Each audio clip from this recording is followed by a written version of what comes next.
Hi Year 4, so your task for today is another art task, and today we're going to be working on our sketching skills using some of our skills like hatching and cross hatching and some shading as well, and we're going to be looking at being very precise with our sketching. So we're going to be looking at part of a picture and just drawing part of the picture, and then in the next art lesson we'll add the other parts of the picture so we end up with the full and finished piece. But today we're just going to concentrate on one part of it. So I'm going to sketch and I'll explain as I'm sketching what I'd like you to do. I've got here my excellent Lego construction, which is going to help me to film while I'm drawing, that Felix has made for me. Quite impressive, I think you'd agree. Okay, here we go. Okay, so we're going to concentrate on just one part of the image of this gorilla, and I'm going to choose this top right hand part here. It's already been split into 4 pieces, so we will split our paper into 4 pieces, but the gorilla that we draw, all the pieces will join together. Now, looking at this top quarter here, some of the shapes I'm going to be looking out for, that I'm going to be putting in first, this shape here, which is along the hairline off the forehead of the gorilla, is going to be the first part that I put into my piece.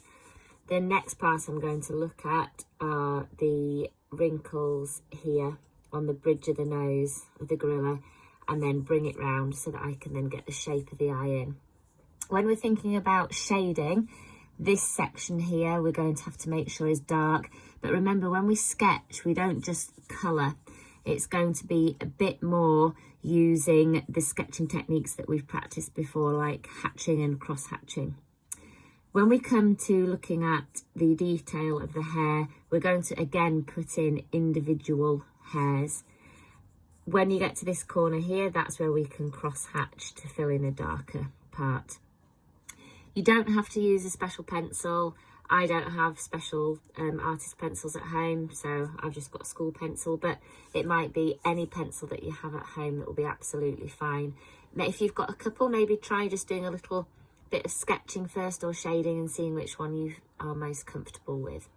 Okay, so the first thing I'm going to do is I'm going to quarter my paper. Now, if you look at this image of the gorilla here, it's not exactly in 4 pieces. The top quarters are smaller than the bottom quarters, so I'm going to make sure that I separate my page in the same way. So I've got a blank piece of paper here, and the first thing I'm going to do is measure exactly halfway along, and I'll do that in 3 pieces and do my dots as I would normally do. So here I've got my ruler, and if I measure along here, my piece of paper is 21 centimetres, so I'm going to do my line at 10.5. And again, further down the page, again I'm going to measure 10.5 centimetres,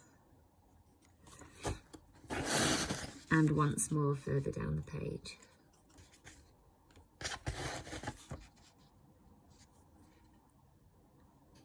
And what I can now do is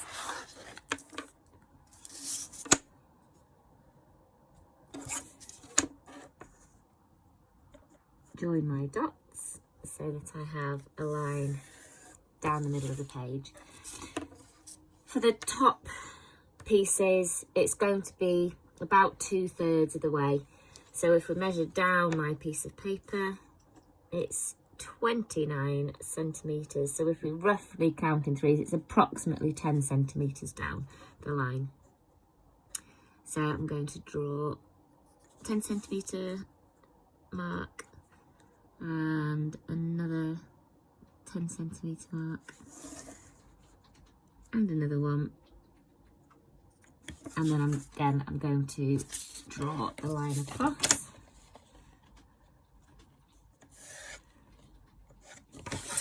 And then my piece of paper is roughly in the sizing that I need. Okay, so like I said, the first thing that we're going to do is this top quarter here, and I'm going to put in this line first. that underneath and a bit further up. Hopefully you can see that. It's roughly in line, and I'm going to draw that curved shape in.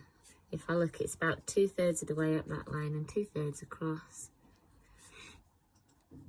I'm going to do my curve going around, but it's not an exact curve.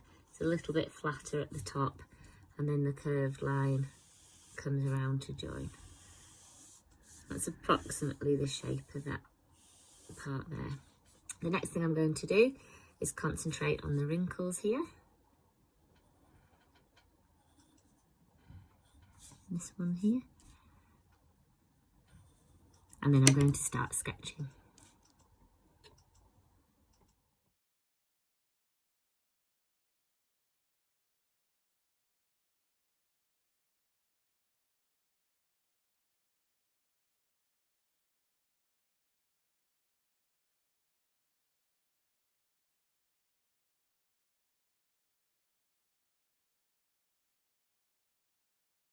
So you can see now I've done this part here of the image, and you can hopefully see from the video that these parts here have been done not just by me colouring, but actually by lots of cross hatching, and that helps to fill in that detail as well, in that it will be, as well as shadow, hair on the gorilla.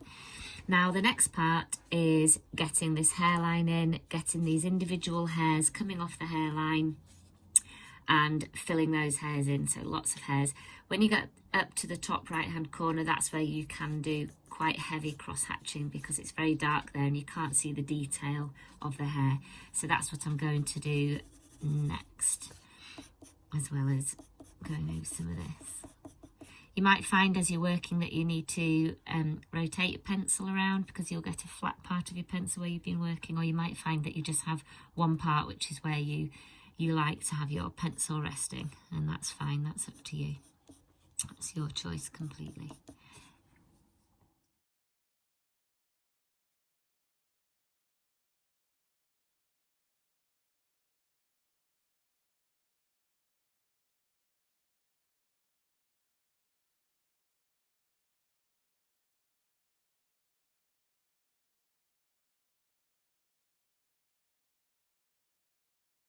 That's my finished quarter of the picture, and hopefully it's helped you to have a go yourself.